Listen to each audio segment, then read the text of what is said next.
We live in a culture that doesn't take mental health issues seriously. There's a lot of stigma. Some people tell you to just suck it up or get it together or to stop worrying or that it's all in your head. But I'm here to tell you that anxiety disorders, they're as real as diabetes.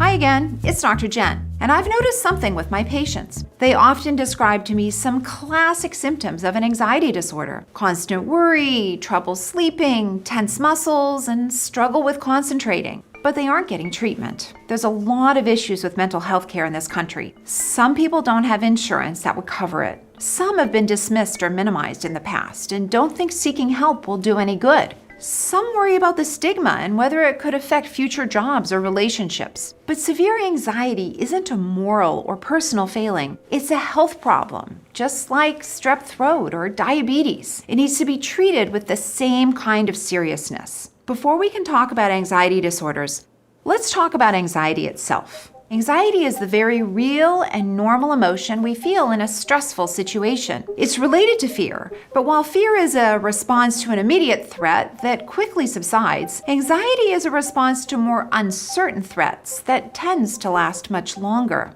It's all part of the threat detection system, which all animals have to some degree to help protect us from predators. Anxiety starts in the brain's amygdala, a pair of almond-sized nerve bundles that alert other areas of the brain to be ready for defensive action.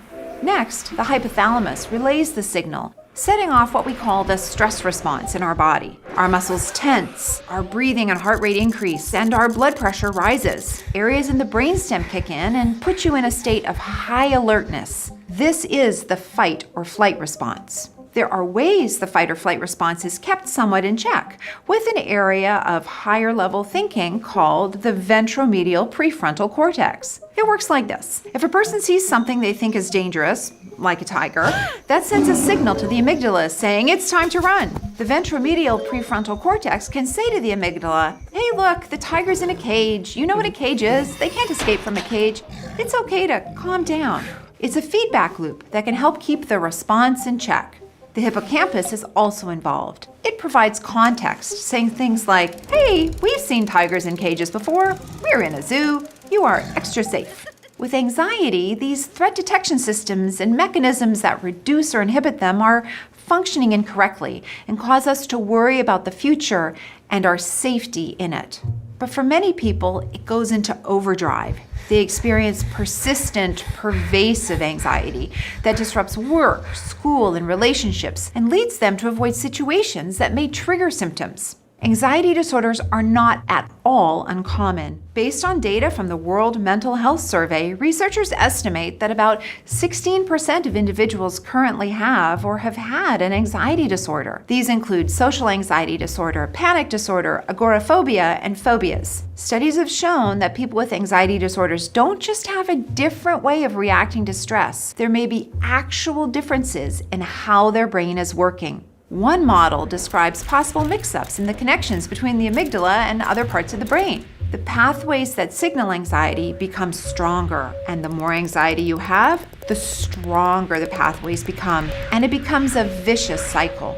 The good news is that there's treatment for anxiety and that you don't have to suffer. Remember, this isn't about weakness, it's about changing brain patterns. And research shows that our brains have the ability to reorganize and form new connections all throughout our lives. A good first step is to do the basics. Eat a balanced diet, exercise regularly, and get plenty of sleep, as your mind is part of your body. It might also help to try meditation. Instead of our heart rate rising and our body tensing, with mindfulness and breathing, we can slow down the fight or flight response and improve how we feel in the moment.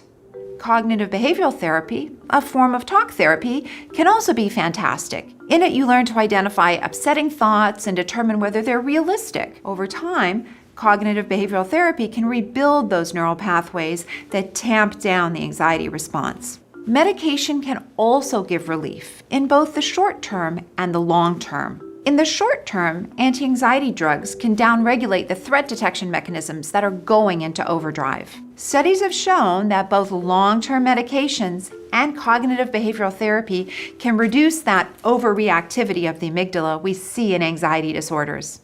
High blood pressure and diabetes, they can be treated or managed over time, and the same is true for an anxiety disorder too.